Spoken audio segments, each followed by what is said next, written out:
Hi అండి, అందరూ ఎలా ఉన్నారు? ఇప్పుడే spider man brand new day movie చూసి వస్తున్నానండి. సినిమా ఎలా ఉందో తెలుసుకునే ముందు ఒక లైక్ చేసి, షేర్ చేసి, సబ్స్క్రైబ్ చేయండి. మరి వెళ్ళిపోదాం రివ్యూలోకి. స్టోరీ వచ్చేసి స్పైడర్ మ్యాన్ ప్రీవియస్ రిలీజ్లో చూసాం కదండి.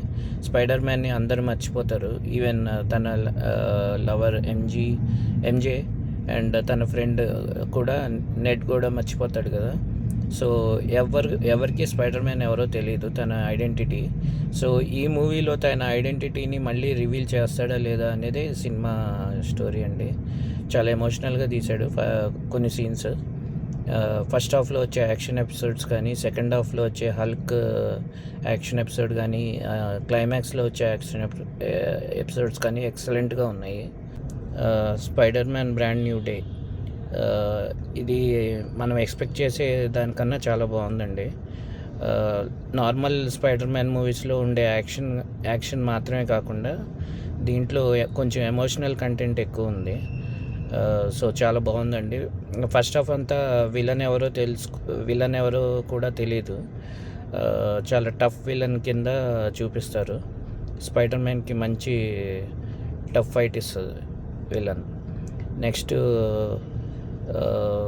సినిమా అయితే చాలా బాగుందండి, ఎక్సలెంట్. యాక్షన్ సీక్వెన్సెస్ అయితే సెకండ్ హాఫ్లో వచ్చే హల్క్ యాక్షన్ సీక్వెన్స్ ఒకటి, క్లైమాక్స్లో వచ్చే యాక్షన్ సీక్వెన్స్ ఒకటి చాలా బాగున్నాయండి, సూపర్. ఫస్ట్ హాఫ్లో ఎక్కువ మటుకి ఎమోషనల్ కంటెంట్ ఎక్కువ ఉంది, బట్ యాక్షన్ సీక్వెన్సెస్ కూడా బాగున్నాయి. నెక్స్ట్ ఇంకొక నెగిటివ్ ఏంటంటే, ఇవన్నీ పాజిటివ్స్. నెగిటివ్ ఏంటంటే, మనం మార్వెల్ సినిమాల్లో ఎక్స్పెక్ట్ చేసే పోస్ట్ క్రెడిట్ సీక్వెన్సెస్ ఉంటాయో ఏం లేదండి. పెద్దగా వెయిట్ చేయొద్దు, టైం వేస్ట్. మొత్తం ఆ టైటిల్ అన్నీ అయ్యేదాకా ఒక 5 minutes వెయిట్ చేసి చూస్తే చివరికి ఏం లేదు, post credit scene. So don't waste your time. Cinema అయితే చాలా బాగుందండి. ఈ వీకెండ్కి అందరూ పిల్లలతో సహా ఎంజాయ్ చేయొచ్చు.